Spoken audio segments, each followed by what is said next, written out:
Today we will listen and read speeches to identify strong text evidence. I want you to think for a second. Do you think giving a speech is just using words, or can it be considered an action too? What do you think?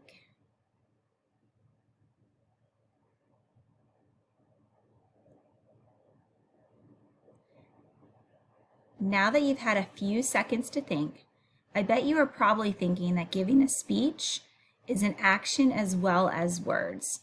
Because when someone delivers a speech, they stand up in front of a crowd of people and they share inspiring words to a crowd. Today, we're going to read a speech from Lou Gehrig, who was a famous baseball player. In 1939, on July 4th, Lou Gehrig spoke in front of a lot of fans. And there's a couple things that you need to know about him ahead of time, and you can read the information on the screen. But he was a famous New York Yankees first baseman, and he played for a lot of years. He played from 1923 to 1939, and he's considered one of the finest baseball players during his era of playing.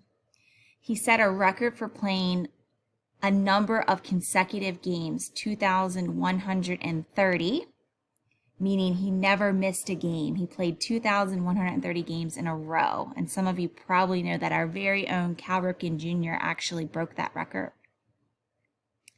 He had a lifetime average of 340,000, and he won the Triple Crown in 1934, and which is an award that was given to a baseball player for leading the league in 3 statistical categories in Major League Baseball. A couple of weeks after he was diagnosed with this disease, ALS, which is a fatal disease that can kill you because it affects your neurons and motor functions. It's more commonly known now as Lou Gehrig's disease. He actually gave the farewell speech that I'm about to read to you, and it is considered the most famous speech in baseball history. So before I read this to you, I want you to think we have this famous baseball player, and he's about to give his farewell speech after he has just been diagnosed with a disease that he knows is going to kill him and ultimately end his baseball career. All right, follow along as I read his speech. Fans, for the past 2 weeks, you have been reading about the bad break I got. Yet today, I consider myself the luckiest man on the face of this earth. I have been in ballparks for 17 years and have never received anything but kindness and encouragement from you fans. Look at these grand men. Which of you wouldn't consider it the highlight of his career just to associate with them for even one day? Sure, I'm lucky. Who wouldn't consider it an honor to have known Jacob Ruppert, also the builder of baseball's greatest empire, Ed Barrow? To have spent 6 years with that wonderful little fellow, Miller Higgins, then to have spent the next 9 years with that outstanding leader, that smart student of psychology, the best manager in baseball today, Joe McCarthy. Sure, I'm lucky. When the New York Giants, a team you would give your right arm to beat and vice versa, sends you a gift, that's something. When everybody down to the groundskeepers and those boys in white coats remember you with trophies, that's something. When you had a wonderful mother-in-law who takes sides with you and squabbles with her own daughter, that's something. When you have a father and a mother who work all their lives so you can have an education and build your body, it's a blessing. When you have a wife who has been a tower of strength and shown more courage than you dreamed existed, that's the finest I know. So I close in saying that I may have had a tough break, but I have had an awful lot to live for. Thank you. So I want us to go back and I want us to think about what actions or words in Lou's speech were powerful.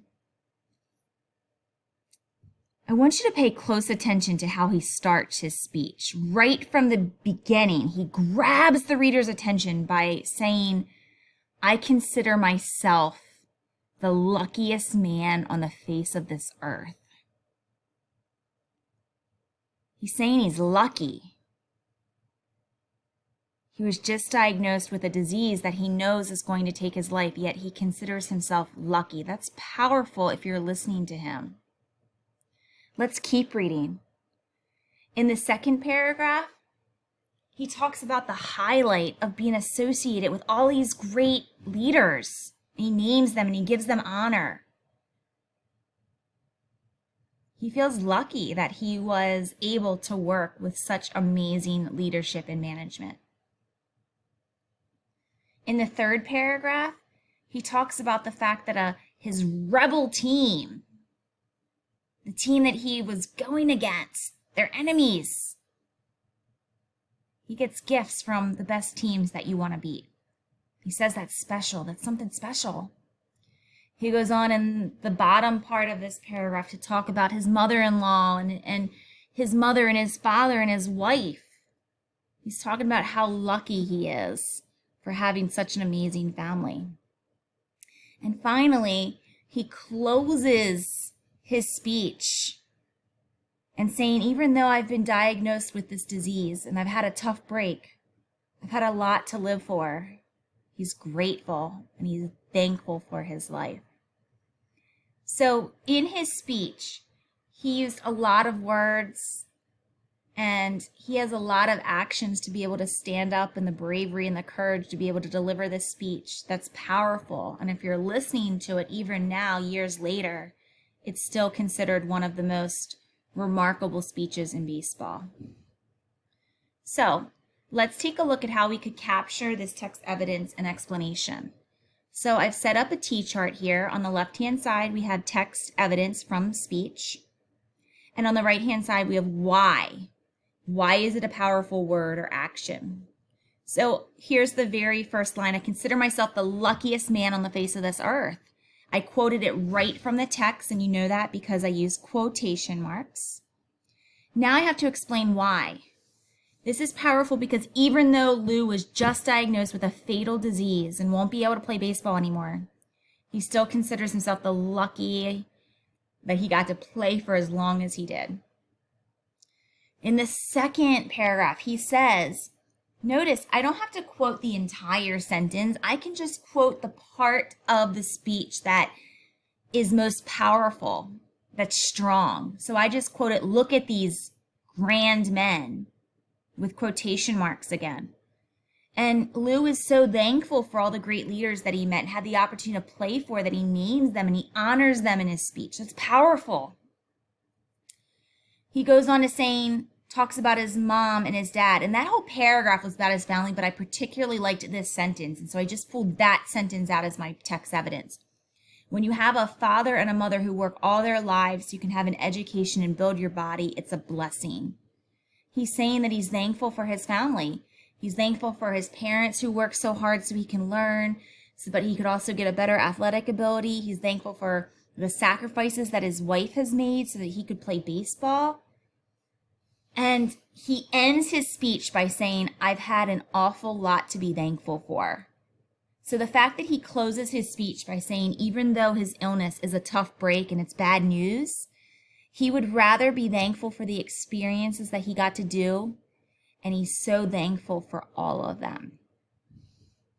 So today, you are going to have the opportunity to pick a speech of your choice for someone that you're interested in, and you're going to create a T-chart on your assignment and its learning to record specific, strong text evidence from the speech and explain why those words are so powerful.